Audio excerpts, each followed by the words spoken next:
مشرکین اعتراض کرتے تھے، کہتے تھے کہ یہ تو بشر ہے، یہ بشر نبی کیسے ہو سکتا ہے؟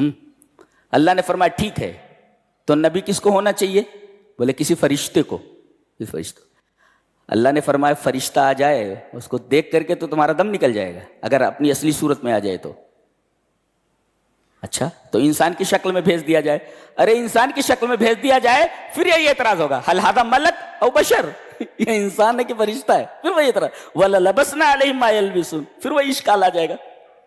اگر فرشتہ اصلی صورت میں بھیج دیا جائے تو دیکھ کر کے ڈر جاؤ گے، مر جاؤ گے دیکھ کر کے.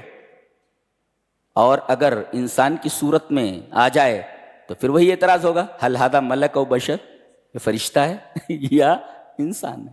تو لہذا ہم نے انسانوں کے لیے انسان نبی بنا کر کے بھیجا ہے، بشر کے لیے بشر نبی بھیجا ہے ہم نے، تاکہ تم اس کی اقتدا کر سکو. اچھا چلو جن کو بنا کر بھیج دیتے، جن کو. اب جن وہ تو نار سے بنے ہوئے، آگ سے. نماز کا وقت ہو گیا، ساتھ میں سب ہیں، صاحب پانی نہیں ہے، نبی صاحب پانی نہیں. اچھا میں ذرا امریکہ میں جا کر کے فلاں سمندر کے پاس وضو بنا کر کے آتا ہوں، ایک پیر ایک بر اعظم میں، دوسرا پیر دوسرا بر اعظم میں، اس کی اقتدا کر سکتا ہے آدمی؟ کیسے اقتدا کر سکتا ہے؟ نبی تو ایسا ہونا چاہیے کہ اس کی اقتدا کی جائے. جنات بولے گا میں ذرا دوسرے بر اعظم سے وضو بنا کر کے آتا ہوں، تم یہاں بیٹھے رہو، اقتدا کیسے ہوگی؟ آدمی کہہ سکتا ارے بھائی آپ تو یہاں سے دوسرے بر اعظم میں جاتے، ہم آپ کی اقتدا کیسے کرتے؟ ارے نالائق آدمی، پھر بشر ہی کو نبی بنانا چاہیے تاکہ تو اقتدا کر سکے. فرمایا گیا کہ تم زمین میں چلو پھر دیکھو. دیکھا گیا قل سیروا فی الارض ثم انظروا، زمین میں چلو پھر دیکھو. چلنا یہ حرکت بدنیہ ہے اور نظر حرکت ذہنیہ ہے، یعنی تم بدن کے اعتبار سے پیروں سے بھی چلو اور پھر وہاں پہنچ کر ذہن کو بھی حرکت میں لاؤ کہ ایسا کیوں ہوا. قل سیروا فی الارض، چلنا یہ حرکت بدنیہ، اور انظر نظر حرکت ذہنیہ، یعنی پیروں سے بھی چلو اور چل کر کے دیکھو، ذہن لگاؤ، ذہن سے کام لو کہ ایسا کیسے ہوا. کیف کان عاقبۃ المکذبین، جھٹلانے والوں کا انجام کیا ہوا. جی. یہاں اللہ نے ایک بڑی عجیب بات کہی ہے، کتب علی نفسہ الرحمہ، اس نے رحمت کو اپنے اوپر فرض کر لیا ہے.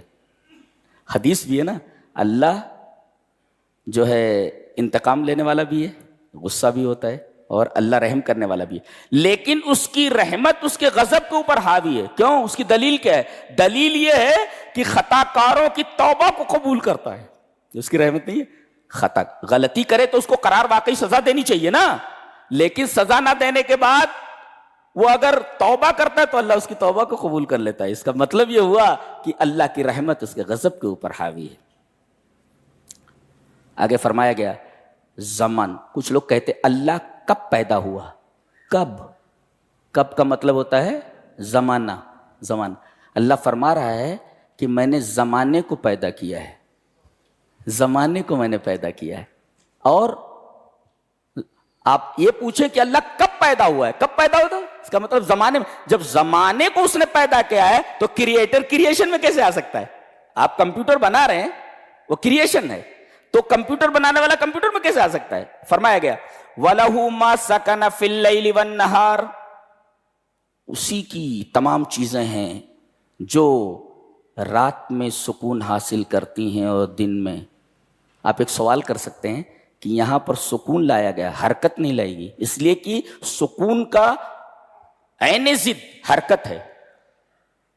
تو بلاغت کا ایک قاعدہ ہے جس کو الاکتفا بولتے ہیں. اکتفا کا مطلب ہوتا ہے ذکر احد الامرین لیدل علی الاخر. ایک چیز کو ذکر کر دیا جائے، وہ ذکر دلالت کرے دوسری چیز پر. جیسے آدمی اگر حرکت کا ذکر کر دے تو سمجھ لیا جاتا ہے کہ سکون بھی ہے، اس لیے کہ حرکت کا عین اپوزٹ سکون ہے، لہذا یہاں صرف سکون لایا گیا. جی.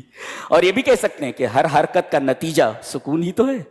وَلَهُ مَا سَكَنَ فِي اللَّيْلِ وَالنَّهَارِ، رات اور دن میں جو لوگ سکون حاصل کرتے ہیں. تو میں یعنی زمانہ، زمانے کا بادشاہ میں، زمانے کا خالق میں، اور جن کو میں نے پیدا کیا زمانے میں جس جگہ پیدا کیا ہے مکان کا بھی مالک میں ہوں. تو ملک الزمان میں، ملک المکان میں، زمان میری تخلیق اور مکان بھی میری تخلیق، سب میری مخلوقات میں سے ہیں. تم کہتے ہو کہ میں اللہ کے علاوہ کسی اور کی پوجا کروں، کیوں؟ فرمایا گیا قل اغیر اللہ یتخذ ولیا فاطر السماوات والارض وهو یطعم ولا یطعم. اللہ کے علاوہ تم کہتے ہو کہ کسی کی عبادت کروں، کس کی؟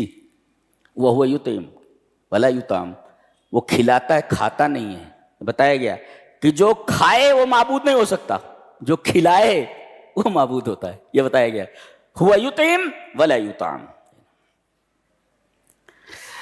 اس میں سب اللہ تبارک و تعالی نے اپنے توحید کے سب دلائل دیے ہیں. ایک ایک آیت کے اندر اللہ نے اپنی توحید اور عدم شرک بہی پر بے شمار دلائل ذکر فرمایا. میں نے کہا کہ نہیں 49 دلائل تو ایسے ہی جو سامنے دکھتے ہیں.